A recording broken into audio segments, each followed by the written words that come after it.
বন্ধুরা, তোমরা সকলে কেমন আছো? আশা করি সকলে খুব ভালো আছো। তো আজকের মতো আমি আরেকটি নতুন ব্লগস নিয়ে চলে এসেছি। তো ফার্স্টেই সবাইকে বলবো হ্যাপি বিহু। তো আজকে যেহেতু চৈত্র সংক্রান্তি, তো চৈত্র সংক্রান্তি দিন আমি কি করি সেটাই তোমাদের সাথে আজকে শেয়ার করব। তো সকালে ঘুম থেকে উঠে আমি ঘরটর ঝাড়ু দিয়ে মুছে উঠান টুঠান ঝাড়ু দিয়ে স্নান টান করে পুজো দিয়ে নিয়েছি, কারণ প্রিয়াংশের বাবার আজকে ডিউটি ছিল, তাই ওকে ডিউটি যেতে হবে, তাই তাড়াতাড়ি সমস্ত কাজকর্ম শেষ করে। আর আজকে সকালে তো আমাদের দই চিড়া খই মুড়ি এসব খাওয়ার নিয়ম। তো প্রিয়াংশের বাবাকে সমস্ত কিছু খাইয়ে দাইয়ে আমি ডিউটির জন্য 8:30টার সময় পাঠিয়ে দিয়েছি।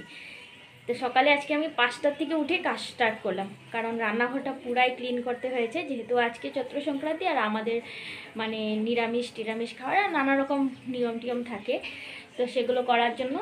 তারপর পুজো না দিয়ে তো ওকে খাওয়া দিতে পারবো না আজকে, তাই স্নান টান করে পুজো টুজো দিয়ে তারপর প্রিয়াংশের বাবাকে ডিউটি পাঠিয়ে দিয়ে এখন ভাবলাম যে এখন থেকে তোমাদেরকে সাথে নিয়ে আমার ব্লগসটি স্টার্ট করি। এখন বাজে সকাল 9:30। প্রিয়াংশ ঘুম থেকে উঠে গেছে, তো চলো দেখতে থাকবে। এখন আমি প্রিয়াংশকে স্নান করাবো। তো আজকে মানে আমাদের নিয়ম আছে 8 রকমের তিতা হলুদ এসব দিয়ে একসাথে বেটে অল্প সরষের তেল দিয়ে স্নান করাতে হয়, তাই আমি সকালেই বেটে নিয়েছিলাম। প্রিয়াংশের বাবা ওইটা দিয়েই গায়ে মেখে স্নান করেছে, আর আমিও তখন প্রিয়াংশকে স্নান করিয়ে দিয়েছি। তারপর এখন এখানে আমি বানিয়ে নিচ্ছি একটা মালা ফুলের। আমাদের আজকে নিয়ম আছে নিম পাতা দিয়ে ফুল দিয়ে মালা বানিয়ে দরজায় লাগাতে হয়। সেটা সকালেই করা উচিত ছিল, কিন্তু সময়টা সেভাবে মিলাতে পারিনি, তাই ভাবলাম আগে আমি এখন ফুলের মালাটা বানিয়ে তারপর সেই আর কি দরজা লাগিয়ে দিই, তারপরে ব্রেকফাস্ট করব। তো ছোটো থাকতে এসব করতে কিন্তু বেশ আনন্দ লাগতো। আর সেই তোমার সকাল সকাল ঘুম থেকে উঠে একেবারে ফুল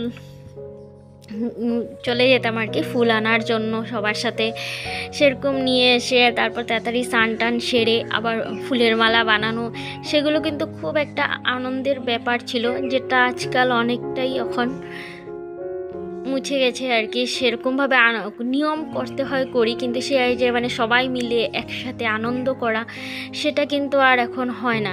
যেহেতু একা থাকি, তাই একার মতোই একা মানে যেটা নিয়ম পালন করতে হয় সেভাবেই করে যাচ্ছি।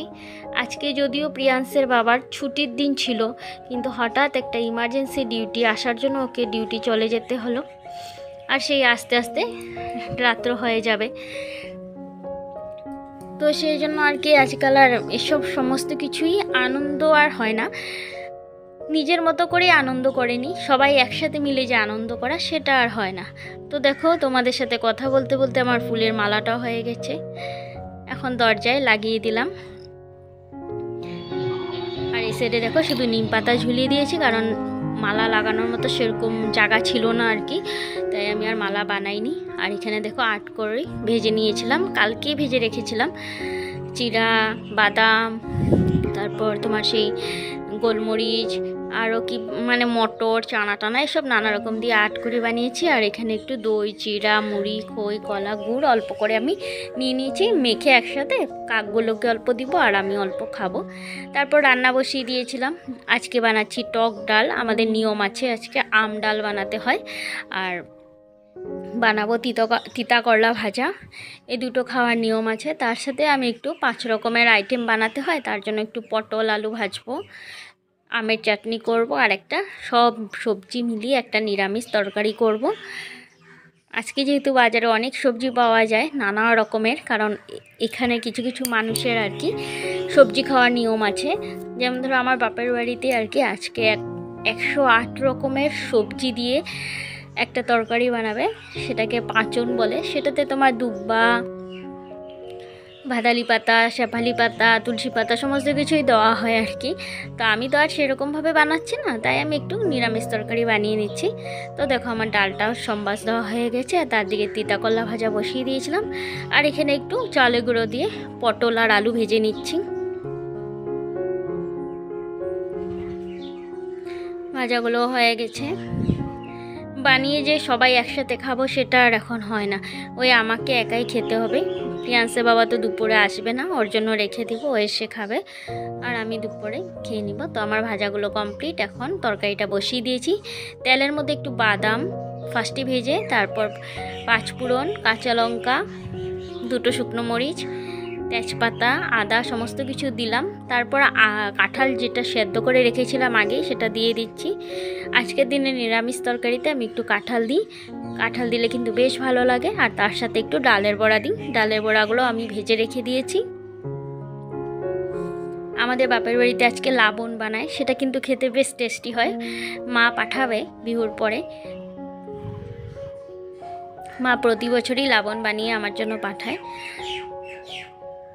তারপর দিয়ে দিলাম হলুদ, লবণ দিয়ে, জিরা দিয়ে একটু জলটা উতলা চলে আসার পর সবজিগুলো ধুয়ে দিয়ে দিচ্ছি। সবজিগুলো অল্প অল্প করে ধুয়ে দিচ্ছি, কারণ আজকে অনেকটাই সবজি হয়েছে। একটু একটু করে কেটে কেটে অনেকটাই হয়ে গেছে। আজকের দিনে এই সবজিটা খেতে কিন্তু মিক্স সবজিটা বেশ ভালো লাগে। দেখো অনেকটা হয়ে গেছে, এমনি আর ঢাকা দিয়ে রাখবো, যখন মজে যাবে তখন ভালো করে নাড়াচাড়া করবো। তরকারিটা কিন্তু খেতে খুব স্বাদ হয়েছিল আজকে। রান্নার পরে 2 বাটি হয়ে গেছে, 1 বাটি রেখে দিয়েছি আজকে খাবো, আর 1 বাটি একদম ভালো করে উঠিয়ে ফ্রিজে রেখে দিয়েছি, কালকে বার করব। দেখো বড়া ভেজে রেখেছিলাম, আজকে আমি চানার ডালের বড়া করেছিলাম, সেটা দিয়ে দিলাম। একটু 5 ফোড়ন, আদা, কাঁচা লঙ্কা দিয়ে চানার ডালের বড়া করেছিলাম। এইভাবে নিরামিষ তরকারিতে বড়া দিলে কিন্তু বেশ ভালো হয় খেতে। তারপর এখন এখানে একটু আমের টক করে নিচ্ছি। আমটা যেহেতু খুব একটা নতুন আম তো, একেবারেই ছোট, তাই একটু মানে পেস্ট করে দিয়ে দিলাম। তো দেখো আমার রান্নাগুলো হয়ে গেছে। 3 রকমের ভাজা, তিতা করলা ভাজা, আলু, পটল, আর এদিকে আম ডাল, আমের চাটনি আর